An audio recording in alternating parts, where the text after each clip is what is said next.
Hello అండి, దీపావళి రోజు mid night చేసుకునే పూజ గురించి చెప్తాను చూడండి. ఇలా అమ్మవారి ఫోటో పెట్టి మనం దీపాలు అవి వెలిగించుకొని మన ఇంట్లో ఉన్న డబ్బులు అవి పెట్టుకొని పూజ చేయాలి. ఇది మీరు పూర్తి వ్లాగ్ చూడాలనుకుంటే ఈ వీడియో కింద ట్యాగ్ చేస్తాను చూడండి.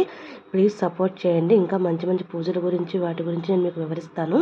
మీ సపోర్ట్ వల్ల నాకు ఇంకా చేయాలని ఉత్సాహం వస్తుంది. So thank you. Please subscribe my channel.